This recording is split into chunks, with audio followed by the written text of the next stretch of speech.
The following is a presentation of the Eagles Sports Network.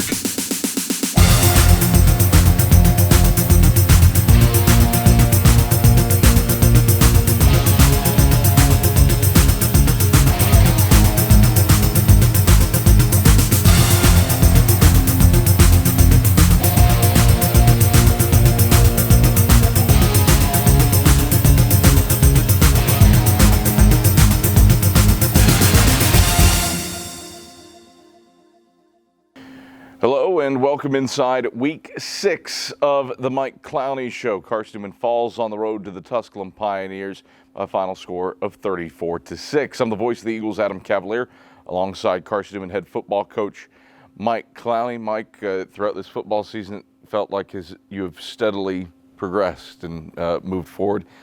This week, some slippage. 5 turnovers for the first time since 2018. Moved the ball.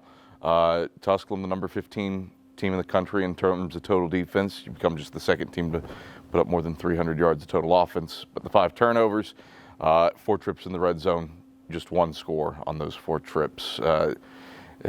What happened to account for some ball insecurity really for the first time all season? Yeah, I think we got too comfortable. I mean, we talked about last week, that being one of our big major pluses was, we've been able to take care of football this year, and it's something that we've harped on over and over and over again, but it's one of those things that you can't ever master. The only way you master it is if you work on it every day, you make it a consistent part of everything that you do. But when you go and look at the plays where we turn the ball over, most of the time it was a hand, it was an arm, or we just kind of let it go. So we got way too comfortable with taking care of the football. We're holding it low, we got to have the ball high and tight. And so, now those are the things that you do when you say, oh, well, we got this, and then all of a sudden, next thing you know, it turns into a disaster for you. They were injurious turnovers, too. You, again, match your entire turnover output for the season in one game. Had 5 coming into that contest against Tusculum. But in previous weeks, opponents hadn't scored off those turnovers. Only the pick 6 at LR was the only turnover that a team had actually produced points off of a giveaway.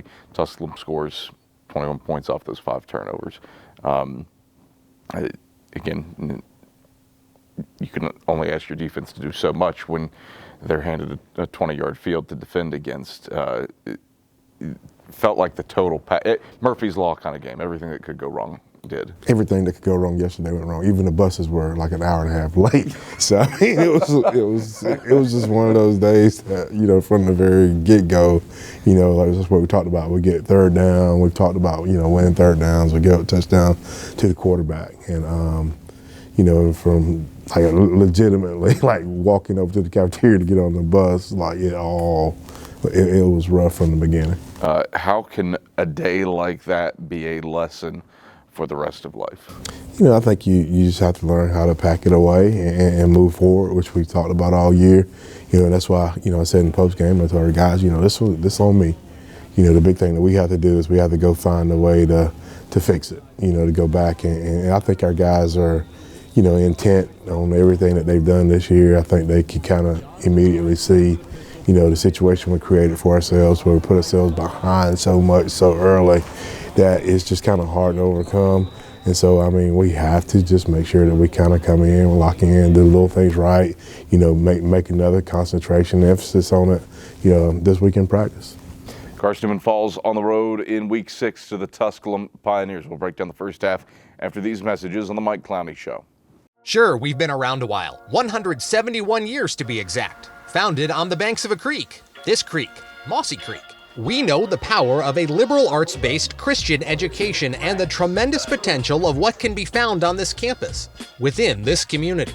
We are found here and here and here and here, and also here in the classroom, on the field. We are adventurers, dreamers, believers, passionate and compassionate, curious and clever, driven by a common purpose towards a common goal. We are family on a journey of discovery. I found my passion. I found my calling. I found family. I found a way to lead. I found a place to call my own. I found purpose. There's something for everyone.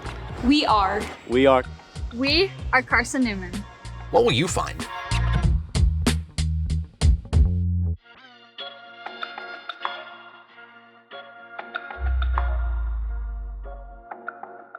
All right, back on the Mike Clowney Show as Carson-Newman falls on the road to Tusculum in Week 6, 34-6. Adam Cavalier alongside Carson-Newman head football coach Mike Clowney. Mike, this one was tough sledding from the outset. Third play of the game, Trey Simmons wheels off a 71-yard rush, first 50-yard rush he'd given up in more than a year. Strangely enough, the last one was also to a quarterback, Jaquan Lynch of Barton, with a scramble last year.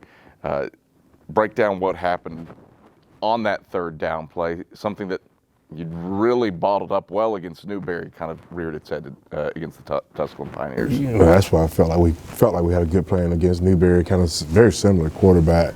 So I think we had a twist up front to where guys would just kind of change the lanes just to make sure that we didn't give him anything clear. We got a spy on the quarterback that gets out of position. We're in great shape on the back end. He steps up, and then all of a sudden, we miss a tackle. We get sealed on the block, we miss another tackle, and he's into the end zone.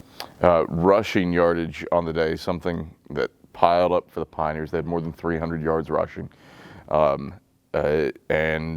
moved it at a pretty good clip, 7.9 yards a tote. Again, that's influenced by that long run. But hit some gash plays here and there, especially in the first half. Why were they successful moving the ball on the ground? We played a lot of man coverage, and so the thing that happened was like once it kind of got past the first level, then we got to go run it down. We got guys got their back turned, and so we have to make sure that we do a good job. Hitting gaps up front. I think there were points in times where we went into blockers, but we didn't separate and get our eyes back on the football. And so it kind of created some opportunities for them.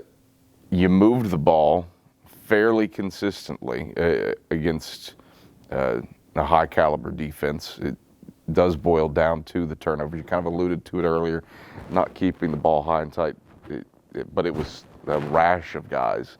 Ivan Corbin loses one. T.J. King loses one. And they were I don't know that I've seen a ball pop up, get like a second of hang time, and then come back down. Was it all just where the location was in the hand? A lot of times the thing that happens is when you hold the ball tight and all of a sudden you get hit or you feel something coming, the first thing they'll try to do is secure the ball. Well, then when someone does hit them, the next thing you know, the ball's up in the air. To where you just have it here in the first place and you secure the ball, because it's one thing that you teach, and then you're just pulling it tighter into your body. And so, a lot of times I think the one on the kickoff return, same thing, guy grabs his arm, well, he tries to pull his arm back, the ball comes loose and it goes up in the air. It's just poor fundamentals. Carson-Newman falls to the Tusculum Pioneers by a final score of 34-6. Here are the first half highlights. Simmons exclusively out of the gun. Takes one step back, sends a man in motion. Takes the snap, stands in the pocket, looks left, now sprints. Simmons races for first down yardage and more. Simmons across midfield in a foot race that Simmons is going to win. Callum Clements can't catch him. Trey Simmons sprints 71 yards for the longest play that Carson-Newman has surrendered all season.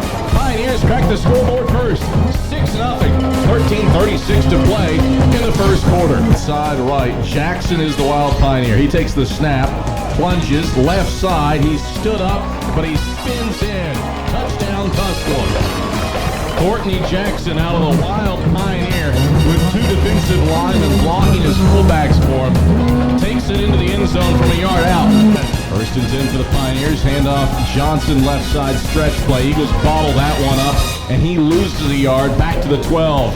Caleb Goings, Jordan Wilson, the first two there, 2nd and 11.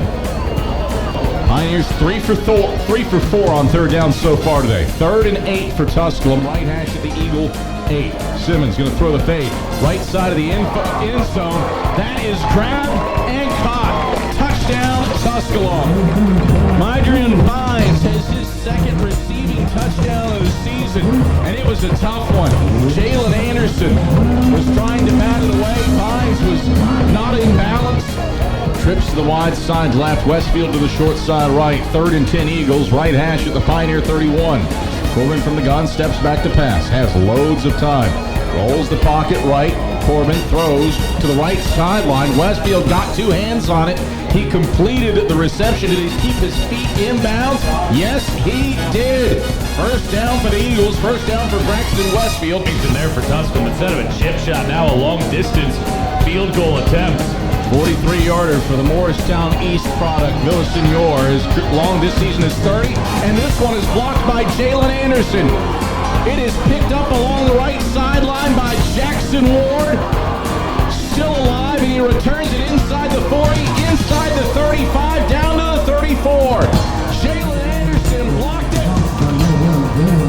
And it's scooped up and brought back into Pioneer territory inside the 35. Is that the change that puts the Eagles in business? First and 10, Carson-Newman. All right, those are the first half highlights. Eagles trailed at the break to Tusculum 21-0, but Mike Clowney fell behind so early. There were opportunities to come back, and they obviously missed those opportunities, but felt like you had chances just as you did against Newberry, and it started in what amounted to the 4-minute offense. A phenomenal drive to close the first half, just come up empty on a missed field goal. What did you see from your team moving the ball down the field to have a chance to score? Yep, I think that's the biggest difference in this game. We were still able to move the ball, to get it down tight. The thing that we weren't able to do is capitalize on being down in the red zone. There's a couple times where that game is 14-0. I think that's 2 of those red zone periods, that we're in there and we can score. And, next thing you know, the thing that's happened in the past a little bit for us is, that game's tied up. So the thing that happens is you kind of start getting into your emotions a little bit, when you have those opportunities and you don't capitalize on it. And then the one you're talking about is we go down and miss the field goal, which, at the end of the half, you got a chance to score there. You even debate on whether you should go for it, but it's still just halftime. But we missed the field goal there, and so the opposite of last week, you come in, you get to celebrate scoring at halftime. This time you have to go deal with the effects of not scoring. Had some clock stuff too that hurt. Had, I think, 1st and 10 from the 20 with about 13 seconds left. And Tusculum gets in Ivan Corbin's face. He has to scramble, and instead of a quick pass and maybe 4 or 5 seconds off the clock, you bleed 8, and you got to kick the field goal first time. Yeah, and so that's one of those things like timing.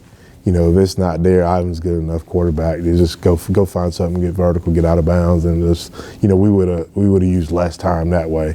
Or we've got to waste that down. Let's just go ahead, throw the ball incomplete, save clock to give ourselves a little bit more time to operate. First time in 4 years that a Carson-Newman quarterback's thrown the ball 25 times in the game. Braxton Westfield was the top target, 7 catches for 81 yards. Against a pretty good Tusculum secondary, leads the league in interceptions coming in and after the game. What did you see from your star wide receiver doing work against a pretty formidable back end? That's one thing I told him after the game. Braxton's had a great 2 weeks, as far as practice and game prep, in game.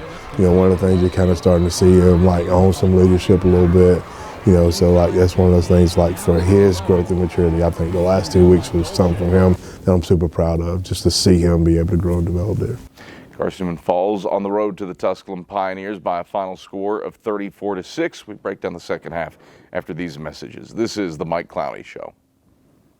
Tri-Light is proud to support Carson-Newman Athletics. We salute the student athletes who are working hard to make great things happen on the field, in the classroom, and in the world. It takes vision, commitment, and teamwork, qualities we share at Tri-Light. Our mission is to provide life-changing opportunities by building a world-class fiber broadband network. If you'd like to learn more, please visit trilight.net or call us at 833-847-0824.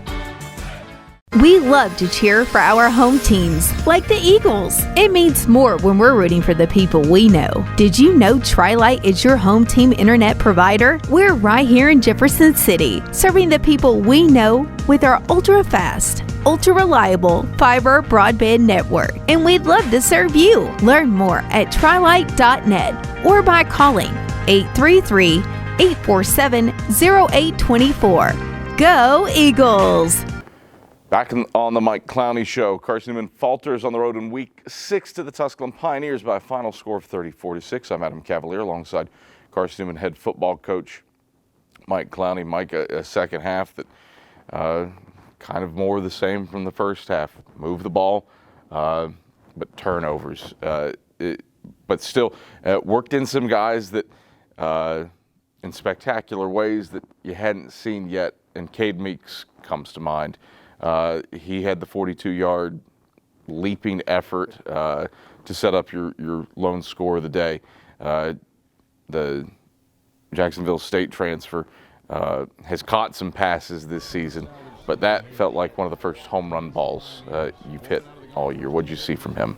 You know, Cade did a good job of getting open. The biggest thing is it feels like that ball's a little bit overthrown. You know, he does a good job of working to catch up with the football, and then just the dive and catch that he made was clutch.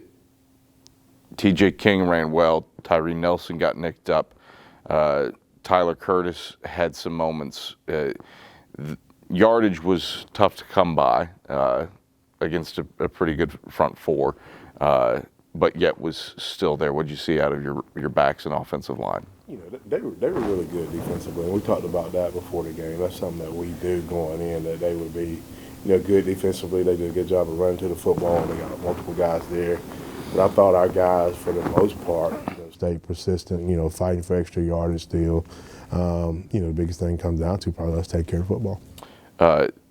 Retooled offensive line, got Mike Pepin back. How did that impact the game? Yeah, I think up front, you know, Mike kind of has a great concept of blocking in general. You know, Mike's dad's a coach. He's probably going to be a football coach.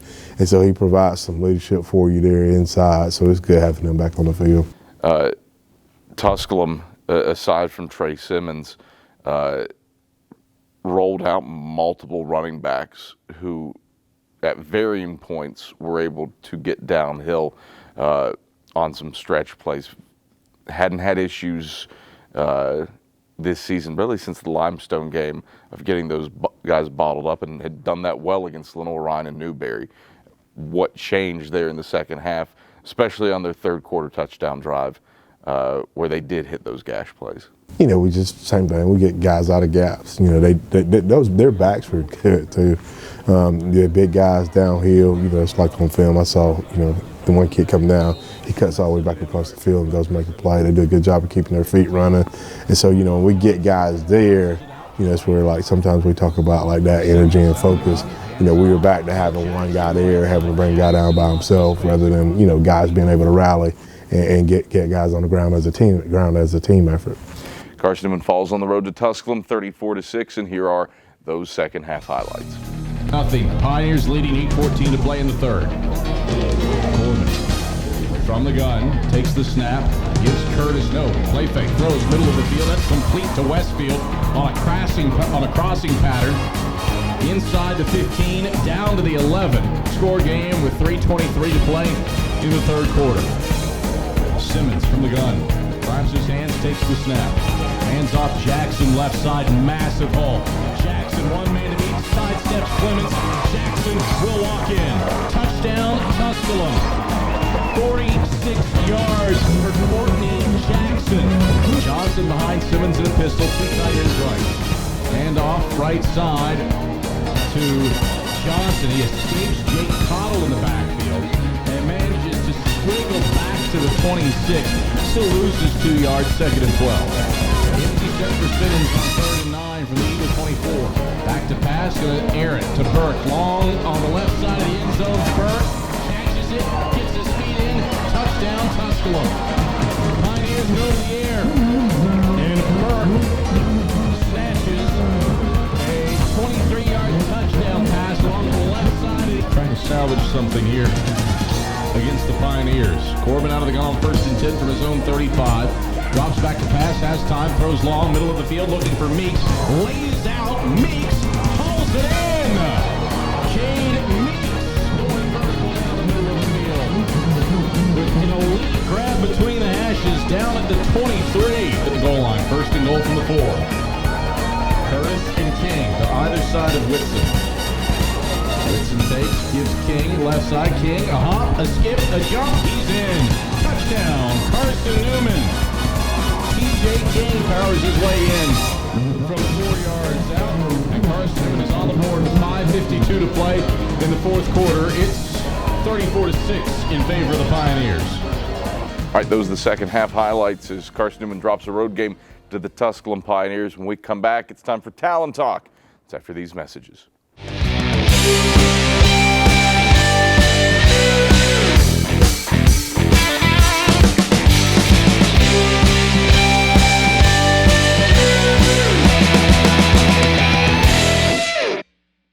All right, back on the Mike Clowney Show. Time now for Talent Talk. And this week, Michael Watrang is walking the field with Ivan Corbin.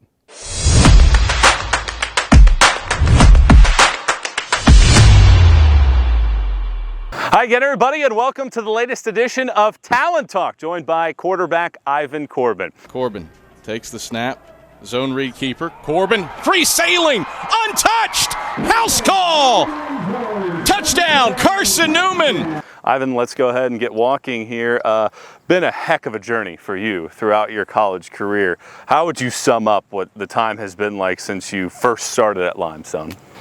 I'm just grateful to be still playing the sport that I love. You know, Limestone, I went there and started there my true freshman and sophomore year. Under the head coach that's there now.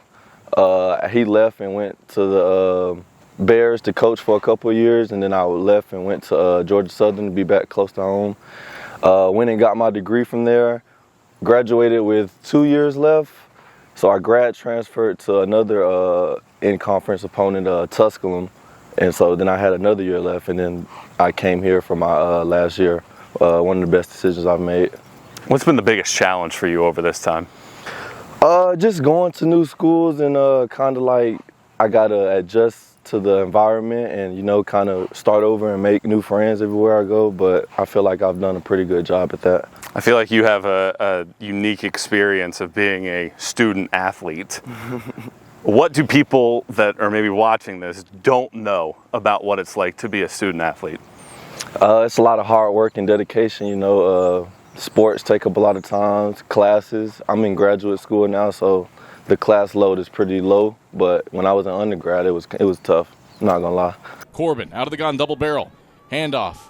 No, Corbin keeps it right side. Corbin spins in, touchdown, Carson-Newman. Ivan Corbin on the zone read keeper. Let's do some fun facts here. What do you like spending your money on? My family, and I like to go to the casino and gamble a little bit. What's the game of choice? I like blackjack and roulette, but I guess I'm not pretty good at them because I haven't left with a lot of money. So. Who's your favorite sports team professionally? The Colts. I like the Indianapolis Colts. I was a big fan of Peyton Manning, so when he left, when he went there, I kind of was my team. And then when he went to the Broncos, I kind of joined the Broncos wave. You can meet one person in history, be it an artist, be it a entertainer, politician, athlete. Who would you most like to meet? Probably Adam Sandler. Just to get a good laugh. That would definitely be a fun one to have him. So this is your final year of football. Yes, after everything that you've been through, what do you want to soak in the most about being a player? I just want to win. You know, each and every week I want to win. You know, I want to win the big games. I haven't been able really to win the big games throughout my career. I mean, I've had good games, but not good enough to win. So, you know, right now I'm just focused on winning. Final question for you, and we'll get you out of here on this. There's a lot of young players in that locker room. Yes, sir. What would your message be, your bit of advice for that group to soak in their time as a student athlete? Just don't waste it. You know, sometimes it might feel like you not getting looked at because you're a young guy, but just wait and your time will come, and I just feel like that'll be the best advice for them. Just keep their head up and keep working. Ivan, thanks so much for the time. Best luck this year. Thank you. That's Ivan Corbin on this episode of Talent Talk. All right, thank you very much, Michael Watrang. Mike Clowney, kind of an odd year for Ivan Corbin. He has to play against not one but two of his former teams in Limestone and Tusculum. Unfortunately, doesn't get the win over either program, but been instrumental as your starting quarterback this year in picking up a win over a top 10 team. You know, Ives is a great kid, super athletic quarterback. That's what I was talking to, one of the guys after the game. That's what we were talking about, just kind of his potential. He's an explosive kid, really good with his feet, has potential to throw the ball downfield. He's a guy that we're excited about having in our program. How instrumental is he for the development of the future of that room, giving Zane Whitson some time to process things? You've played him a fair amount for a backup quarterback in critical situations, but allowing him to have a year to develop. That's where Zane came in the spring, and we felt like, Zane was going to be a really good quarterback for us, but we felt like, we needed someone to compete with him, push him, and we needed probably a guy that's played, a little bit more football. And so then, where the situation comes up to where, I was a grad transfer, so we have a chance to get him, bring him in, give him another opportunity to play, compete his senior year, and buy us some time to kind of grow and develop that room. I think it's a plus for both of us. Turn your attention back to the banks of Mossy Creek, and I'm going to have to do some research on this one. I don't know of the last Saturday night home game that Carson-Newman football has played, but you welcome in not quite a first-year program, but pretty doggone close in the Erskine Flying Fleet, just their third year of resuming football after dropping it in 1950. How exciting is it for some fall night October football, welcoming in a Flying Fleet team that has a few wins under its belt and seems improved from a year ago? Erskine's a good football team. I mean, this league right now, that's what, Coach Odom and I was talking about, there's just so much parity in this league in general. Every week you got to scrap it up and be ready to play because everyone's about, right here on the same level.